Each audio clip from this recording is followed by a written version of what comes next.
Hi there, travelers. Welcome back to the nest. I'm your host, Carl, and this is Chapter 2 of my re-recording of Sports Festival Lost and Found by Rogue Vector.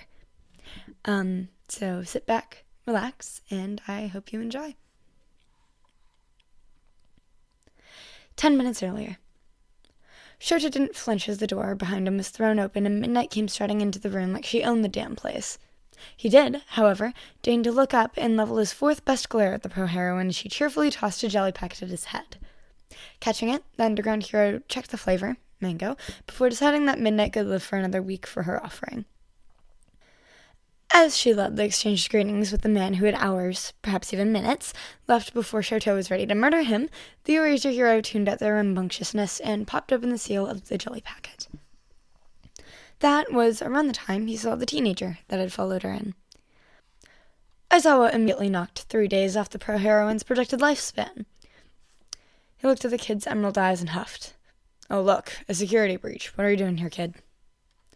As soon as the words left his mouth, he felt the mood in the room shift as Midnight's chattering with Mike came to a screeching halt. Her eyes widened as she shot a look at him. The kid surprised him more with an expression of utter panic, his body tensing under his loose clothes as he looked ready to bolt, but remained rooted to the floor, frozen in fear.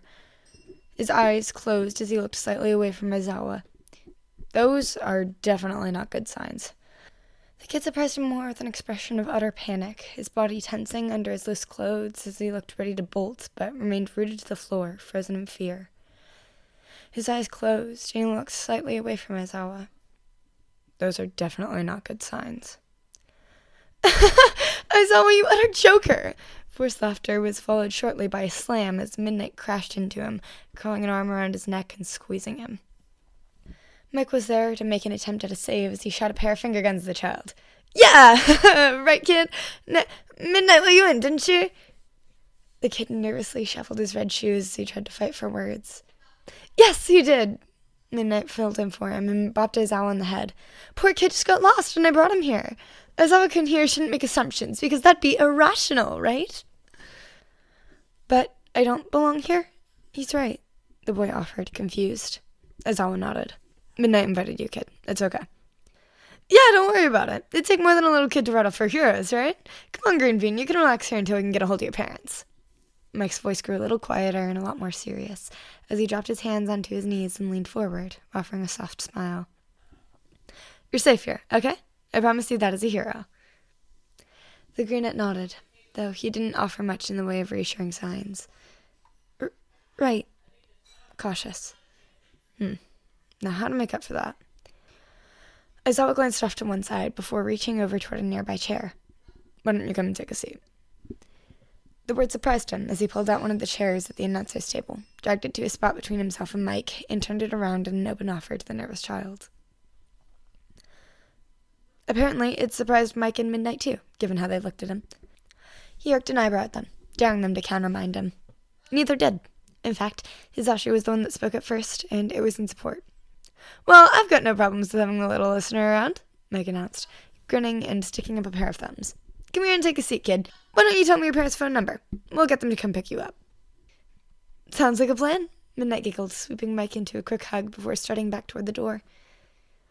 "Well, you boys get along now. I'm going to run off and do my job." "Say hi to Cementos for us," Hizashi called after the retreating Midnight before swinging around, and then ending up sitting beside the nervous greenette. Shota left the kid wrangling to Hizashi as he turned back around and started organizing his notes. "Tell us your name, too. I'm Aizawa, he's Yamada, but I'm guessing you know him as Present Mic." Yes, I do, Eraserhead, sir." That got Aizawa to blink, even as Mike's smile widened a little bit more as he cackled mischievously. "Are you sure that's Eraserhead, kid?" "Oh, is he not? Oh, sure he was. Not a lot of heroes use anything like that capture scarf as a support weapon, and only Eraserhead is known to have a scarf like that and operate in this region. His eyes also flashed red, which I heard on a forum was one of his trademark quick tells, and since he introduced himself as Aizawa, that meant he didn't want to introduce himself by his pro name. And Eraserhead is a pro who's notorious for protecting his privacy, and since he's the only underground hero in UA, that means that..." The boy's ramble suddenly stalled, his eyes widening. "Oh, you didn't want to tell me that you were Eraserhead because of your privacy! I'm really sorry, Aizawa-san. Mike dissolved into amused cackling as Aizawa pinched the bridge of his nose.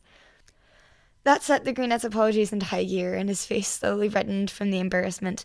Aizawa couldn't help but feel like he'd shared in some of it. Before he could open his mouth, though, Mike waved his arms frantically as he tried to take control of the conversation and forestall any further self-flagellation from the kid. Look, kid, what's your name again? I can't keep calling you kid. We've had a whole conversation. I'm Midori Izuku. Please take care of me. The kid's bow was formal and a little stiff, but at least he was talking. Good old social conversations being the fallback of all fallbacks. Aizawa and Mike bowed back. Aizawa Shota, Pro Hero Eraserhead. Pleased to meet you. I'm impressed at your deductions. Aizawa returned formally, although his capture scarf was hiding an amused smile. If only half the kids in my class were that observant. Ooh, that's a pretty high compliment coming from Eraserhead, laughed Hizashi. Hizashi Yamada, the voice hero present Mike. Midoriya pricked up. Hizashi? My dad's name is Hizashi.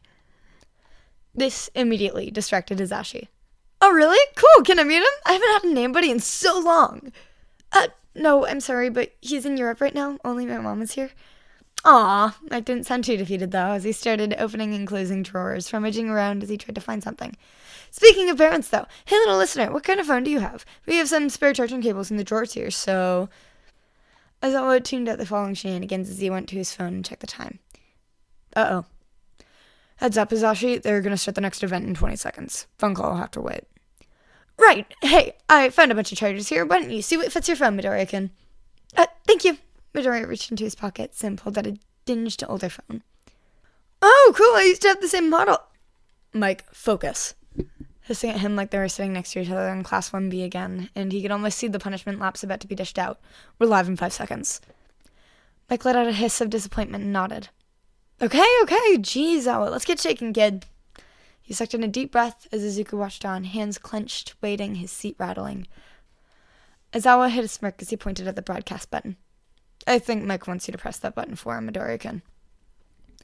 Izuku, grinning, reached over and did so right before Mike belted out a greeting at near full volume. Meanwhile, in suburban Musutafu... Wait, what the hell is Deku doing there? And that, my feathery friends, was Chapter 2 of the re-recording of Sports Festival. My bad about my voice throughout this recording. You know how yesterday I said it was because I was working? Turns out I'm a lying liar who lies, and I lied. I'm just sick. But we don't have school tomorrow, and I know this chapter was pretty short, so I'll probably be giving you another one or two, just because. So be on the lookout for that. But anyways, I very much hope you enjoyed this recording as much as I enjoyed producing it. Please go drink your water before I have to physically fight you. And I hope you have a good rest of your day or night or week or whatever. Okay? Okay. Bye-bye.